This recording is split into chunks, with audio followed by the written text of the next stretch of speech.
చంద్రబాబు నాయుడు గారి పరిపాలన 4.0 దిశగా ఉంటుంది, తన మార్కు చూపిస్తారు అని చెప్పి పదే పదే ఆ పార్టీ నాయకులు చెప్తూ ఉంటారు కదా. ఎక్కడైనా టచ్ అయిందా అలాంటి మార్క్ పొలిటికల్ స్టెప్స్? అంటే ఇప్పుడే కదండి స్టార్ట్ చేసింది, మొత్తం అదే ఆ మార్క్ లేదని ఇంకో టైం పడుతుంది. బట్ మేము చెప్పేది ఇప్పటికీ ఏమనుకుంటున్నారు అని చెప్తున్నాం. మాకు ఇంకా టైం కావాలి, తీసుకోండి, టేక్ యువర్ ఓన్ టైం. అది కాదు ఇప్పుడు ప్రస్తుతానికి ఏముంటుంది అనుకుంటున్నారు కూడా చూసుకోవాలి కదా. నాట్ 100 days అండి, every day every decision impact the government. Every day 1 నుంచి మీరు తీసుకునే నా మొదటి సంతకం దీని మీదే పెడుతున్నానంటే ఇప్పుడు మామూలుగా 200 days తర్వాత పెట్టచ్చు కదా. సో మొదటి సంతకం దీని మీద పెడుతున్నారు, మొదట చేంజెస్ దేని మీద తీసుకొస్తున్నారు, పెన్షన్ మీద ఏమైనా డిసిషన్ తీసుకున్నారు, వాలంటరీ మీద ఎలా డిసిషన్ తీసుకున్నారు, ఎన్ని రోడ్స్ పడుతున్నాయి, every decision impact the vote bank. 100 days 200 days ఈ నెంబర్ కౌంట్కి మనం 100 రోజులు అనుకుంటున్నాం. రియాలిటీలో మీరు ఎవ్రీ నిమిషం తీసుకునే ఎవ్రీ మీటింగ్ తీసుకునే డిసిషన్ ఒక సర్టెన్ గ్రూప్ ఆఫ్ పీపుల్ మీద ఇంపాక్ట్ పడుతూ ఉంటుంది. ఆ ఓట్ బ్యాంకింగ్ లేకపోతే గవర్నమెంట్ బాగా ముందుకెళ్ళడానికి ఉపయోగపడుతుంటుంది. కేకే గారు, సౌత్ టు నార్త్ చాలా స్టేట్స్ మీరు ట్రావెల్ చేస్తూ ఉన్నారు కదా. యాజ్ ఎ సెఫాలజిస్ట్ మీరు అక్కడ గ్రౌండ్ రియాలిటీస్ వింటున్నప్పుడు అనేక రకాల వార్తల గురించి మీరు వింటూ ఉంటారు. ఏపీలో రీసెంట్గా జరిగిన ఒక పొలిటికల్ బిగ్ డెవలప్మెంట్, అంటే బిగ్ కాంట్రవర్షియల్ ఇష్యూ అనాలి, అది తిరుపతి లడ్డూకి సంబంధించి. ఏంటండి, అంటే అది జరిగిందని నమ్ముతున్నారా, లేదంటే ఒక అపోహ కొట్టిపారేస్తున్నారా, నిజాలు బయటికి రావాలని కోరుకుని ఏమి? మూడో సెక్షన్ మీరు చెప్పినట్టు నేను ఏది ఇప్పుడు రియాలిటీకి దగ్గరగా ఉండాలి అంటున్నానండి. నా ఉద్దేశం ఏంటంటే ఆబ్వియస్గా ఎనీ పొలిటికల్ పార్టీ పాలిటిక్స్ చేస్తుంది, కానీ అక్కడ చేరి మామూలుగా భజన కార్యక్రమాలు చేయదు కదా. పొలిటికల్ పార్టీ అది వైఎస్ఆర్సీపీ కావచ్చు, టీడీపీ కావచ్చు, జనసేన కావచ్చు, బీజేపీ, ఎనీ పొలిటికల్ పార్టీ పొలిటికల్గా దీన్ని మనం ఎలా ముందుకు తీసుకెళ్తే బాగుంటుందని ఒకటి తీసుకుంటే దాన్ని ఎలా ముందుకు వెళ్ళాలి నిర్ణయం తీసుకుంటాం. అది ఓకే, అది ఫేర్ ఎనఫ్. బట్ నేననేది ఏంటంటే రియాలిటీ వైజ్గా కూడా ఎక్కడో మహారాష్ట్రలో చూసేవాడు రియాలిటీ ఏం జరుగుతుందో తెలుసుకుంటే అడ్వాంటేజ్ ఉంటుంది అనుకుంటున్నాను. ఎందుకంటే పలాని వాళ్ళు వీళ్ళు చేశారు, పలాని వాళ్ళు దీనివల్ల ఇష్యూస్ ఉన్నారు, దీని వెనకాల దీని ఉన్నారు అనేది. ఎందుకంటే అడ్మినిస్ట్రేషన్ మొత్తం ఇష్యూస్ మీదేగా ఉన్నారు కాబట్టి ఆ విధంగా వెళ్తే ఇంకా మోర్ అడ్వాంటేజ్ ఉంటుంది. ఎలాంటి మనం ఇంకా తీసుకోవాలి, ఇలాంటిది ఇంకెప్పటికీ రాకుండా ఉండాలంటే ఏం చేయాలి. అలాంటి కమిటీ ఆల్రెడీ స్టార్ట్ చేసినట్టున్నారు. అలాంటి త్వరితగతిన ఓన్లీ కమిటీ వైపుకే ఉండకుండా రియాలిటీలు ఇప్పుడు చాలా దగ్గరలో మనకి ఏముందంటే స్పెషల్ జడ్జితో మనం ఒక సిట్టింగ్ కమిటీ వేసాము, లేకపోతే వాళ్ళు రిపోర్ట్ ఇస్తున్నారంట, కానీ వాళ్ళు నివేదిక ఇచ్చేది కొన్ని డిలే అయిపోతుంటే, కొన్ని నివేదికలు ఇచ్చినా కానీ దాని అప్లికేషన్లో అప్లై చేయడంలో చాలా డిలే ఉంటుంది.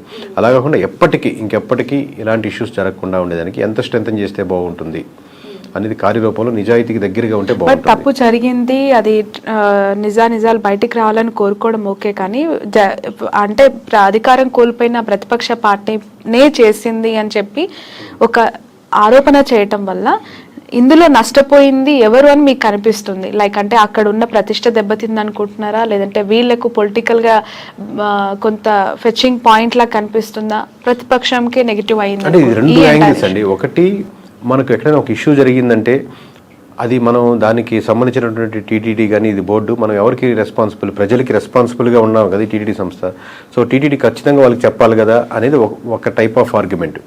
ఒక టైప్ ఆఫ్ ఆర్గ్యుమెంట్ ఏంటంటే అసలు మనం దాని యొక్క రెప్యుటేషన్ని కోల్పోకూడదు కదా. రేపు పొద్దున బయట ఉండేవాళ్ళు హర్యానా మేము మహారాష్ట్ర చేస్తుంటే అక్కడ మాట్లాడుతున్నా ఈ అంశాలు మాట్లాడుతున్నారు, మేము ఏపీ నుంచి వచ్చాము కానీ ఈ అంశం అడుగుతున్నారు, ఏమవుతుంది క్యావరే ఉదరని.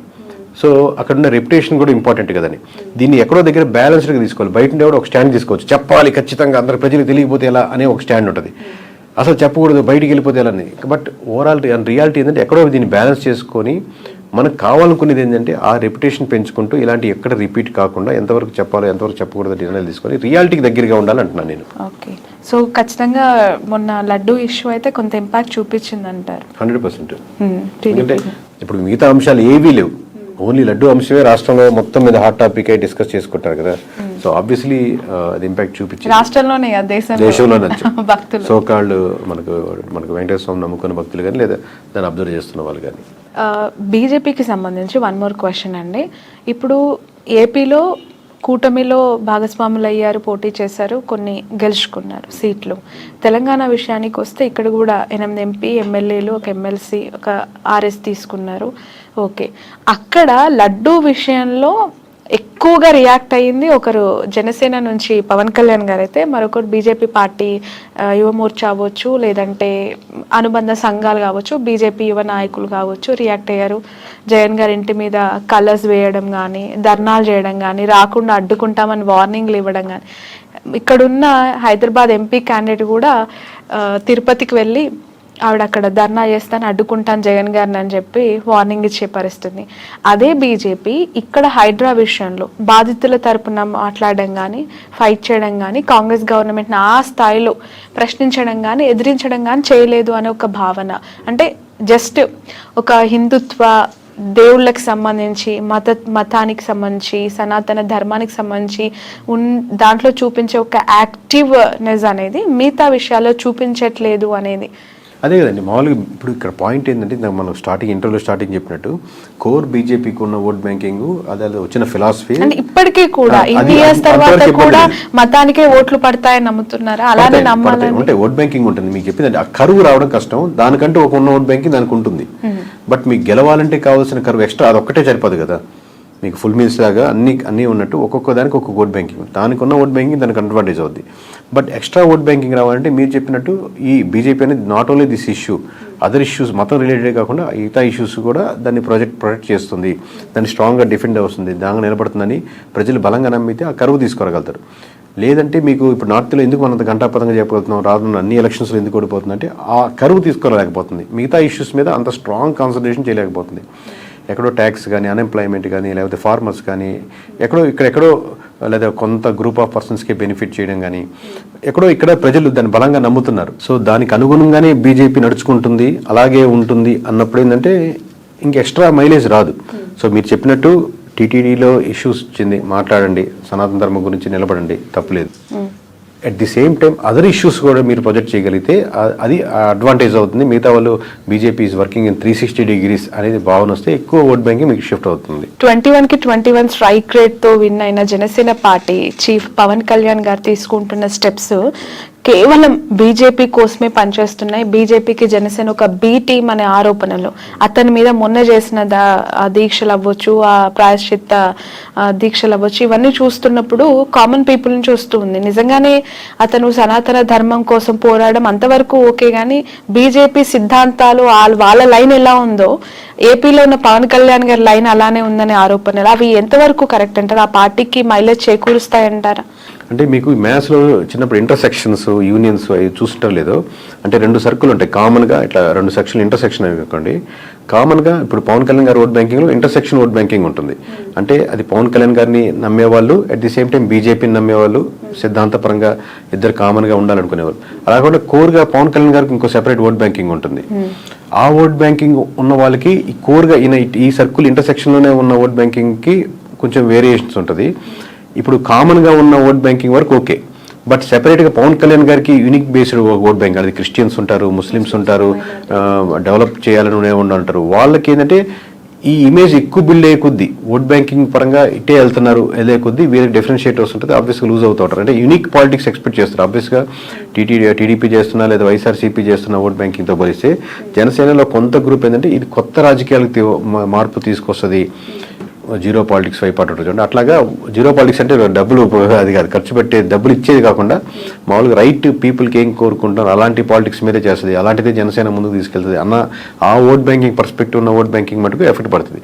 ఇంటర్సెక్షన్గా ఉండి తన తత్వాలు బీజేపీ తత్వాలు లేదా ఆలోచనలు ఒకటే ఉన్న ఓట్ బ్యాంకింగ్ ఏదైతే ఉంటుందో వాళ్ళకి మటుకు అడ్వాంటేజ్ ఉంటుంది, కరెక్ట్ గా చేస్తున్నారు పవన్ కళ్యాణ్. పార్టీ పర్సెప్షన్ లో చూస్తే అలాంటి ఓట్ బ్యాంక్ ఇనిషియల్ స్టేజ్ లో దూరం చేసుకోవడం అంటే మైనస్ వేరీ చేసుకోవాలండి. మనం ఎంత వరకు దీన్ని స్ట్రెచ్ చేయొచ్చు, ఎంత ముందుకు వెళ్తే బాగుంటుంది. మనం 21 సీట్లు గెలిచాం, నెక్స్ట్ టైం ముందు మొత్తం గెలవాలంటే ఎన్ని గెలుచుకోవాలి. ఓవరాల్ గా కంట్రీలో బీజేపీ ఒక పరిస్థితి ఇప్పుడు ఎక్కువ బీజేపీ లూజ్ అవుతుంది అనుకోండి, దాంతోపాటు దాని మీద నిలబడ్డ వాళ్ళు కూడా లూజ్ అయిపోతూ ఉంటారు.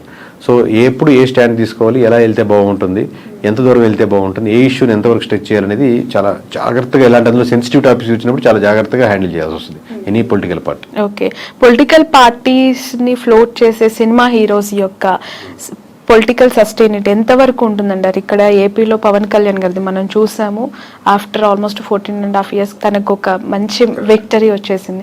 అక్కడ ఇప్పుడు అగైన్ మళ్ళీ మనం తమిళనాడులో విజయ్ గారి పార్టీ చూస్తూ ఉన్నాము. సో ఎట్లా ఉంటుందంటారు వాళ్ళ గ్రోత్? అంటే ఒక్కటండి, ఇప్పుడు ఎనీ పొలిటికల్ పార్టీ వీళ్ళకి అడ్వాంటేజ్ ఉంటుంది. సినిమాలు చెప్పినట్టు చాలా రోజులుగా first day openings, first show openings వరకు ఉపయోగపడుతుంది. వన్స్ ఒకసారి గెలిచేసాక, ఇప్పుడు గెలిచే వరకు 14 సంవత్సరాలు అక్కడ విజయ్ గారు స్టార్ట్ చేస్తున్నారు, లేదా గెలవచ్చు, లేదా ఎంజీఆర్ కావచ్చు, ఎన్టీఆర్ గెలిచిన తర్వాత వాళ్ళు తీసుకునే నిర్ణయాలను బట్టి ఇంకా మళ్ళీ సినిమా స్టార్ ఓటేరు. ఇప్పుడు నేను రాజశేఖర రెడ్డి కొడుకుని అని చెప్పినప్పుడు ఫస్ట్ టైం ఉపయోగపడుతుంది, నెక్స్ట్ టైం రాజశేఖర రెడ్డి కొడుకుగా ఓటేరు. అంటే మీరేం చేశారు, అదే అలాగే హీరోగా నేను అభిమానిస్తున్నాను, హీరోగా ఓటేశాను, నెక్స్ట్ టైం ఇంకా అది ఉపయోగపడదు. నెక్స్ట్ టైం మీరు ఏం చేయగలిగారు, ఏం చేశారు, ఏ నిర్ణయాలు తీశారు, నా మార్క్ ఆఫ్ పాలిటిక్స్ ఏంటి, అబ్బా ఇది పవన్ కళ్యాణ్ తీసుకున్న నిర్ణయం, ఇది తన బ్రాండ్, ఈ చేంజెస్ మటుకు తన వల్లే వచ్చాయి, తను లేకపోతే ఇది ఇంపాసిబుల్ కేసు అన్న పీపుల్లో చేంజెస్ ఏం కనపడుతున్నాయని బట్టి 21 నుంచి 41 వెళ్ళడమా, 71 వెళ్ళడమా, లేదా 21 కూడా తగ్గడమా అనేది ఆధారపడుతుంది.